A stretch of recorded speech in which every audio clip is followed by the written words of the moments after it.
Okay, we're back for the eSky Big Llama Part 3 video. This is where I'll go over a couple of the modifications that I've done to the helicopter. Number one, I talked about sliding the battery forward about 60%, and you do that by making a tray which bolts to the skids here, because normally your battery is going to sit just about like so. So you can see how far I've shifted that forward, and that really improves the forward flight characteristics of the helicopter. The other modification I did, of course, was the extended extreme 15 millimeter extended inner shaft. One thing I want to mention about this, and the installation is pretty straightforward if you look at your diagram, and there's some good videos out on the installation. But they always send us, and right here, this is two pieces. This head mounts on the shaft. There's two pieces. But right here, there's a little tiny Allen grub screw. For whatever reason, they ship these loose and not tightened. So you want to make sure that that's on the flat part of the shaft and tighten down real good. A tiny drop of Loctite would be advised. It doesn't take very much at all. Don't put a lot of Loctite on there. Just a tiny, tiny bit on the threads of the grub screw. Now, when you put it back together and you put your blades in, you put this metal cap here back on. You can see there's no cap on the one here now because I've got it off. But when you put it back on, there's two little screws on each side that go in. You want to make darn sure those are tight, even if you put just a real tiny drop of Loctite on there, because you don't want those coming out in flight, and they're real hard to lose them. When you work on this thing, it's good to have a little metal magnetic dish or tray to keep your parts together, because some of the screws are so small it'll be easy to lose. But you can see that again, the difference in the length of the shafts. Is it necessary? Well, not absolutely, but I would recommend it. Again, I've flown this for over a year, and I've never had an in-flight blade strike because I fly it the way it's designed to be flown, and I don't push the limits with it.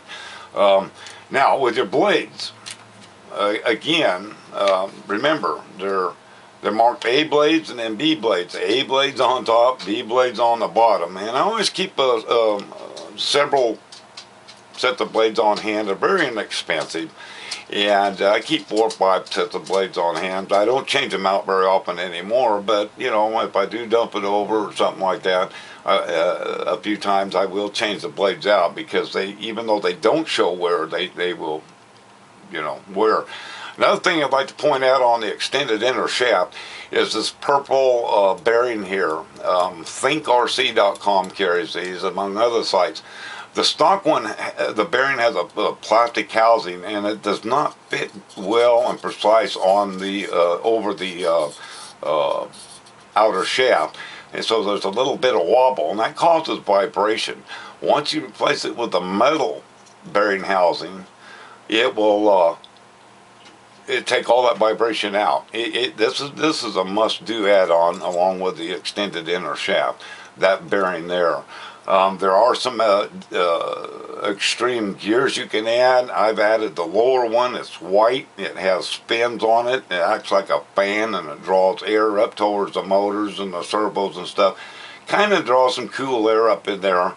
The black gear in there, which you can't see, which is the outer shaft gear, I've got the extreme gear. I just haven't replaced it yet. I'm too lazy. But anyway, there are lots of upgrades you can do on these. This is much easier to put on than the stock gear. One reason I changed over to it.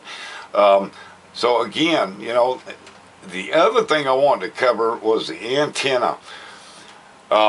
When you take your canopy off and on several times, this antenna gets bumped around, pulled on, moved all over, and I did lose mine, and it's a chore and a micro soldering job to put it back on the board.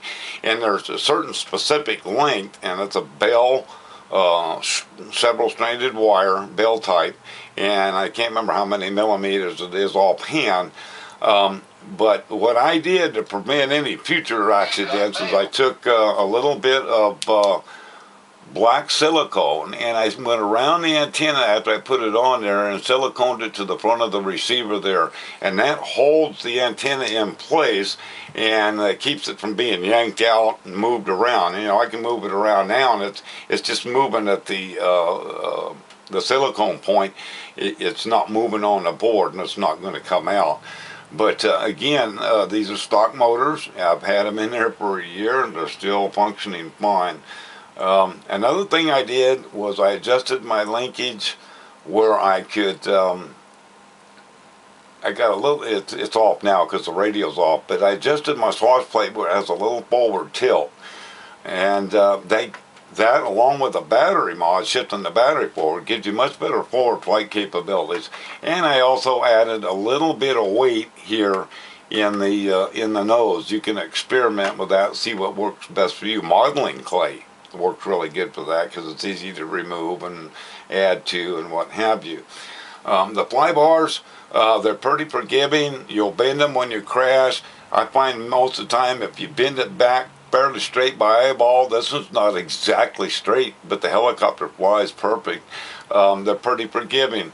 After you crash, many times people try to fly again and the helicopter goes crazy. You got to be careful because this ball link will come off your blade grip up here. It goes on either side, doesn't matter.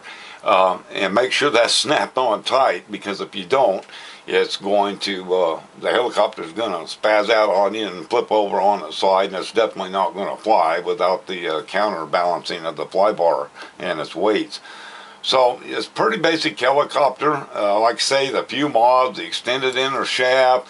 This must have metal bearing housing that goes over the outer shaft. Securing your antenna to the front of the receiver, the tie strap around your 3-in-1 and your receiver to the bracket to keep it from, you know, even though there's double-sided tape, it holds it in place.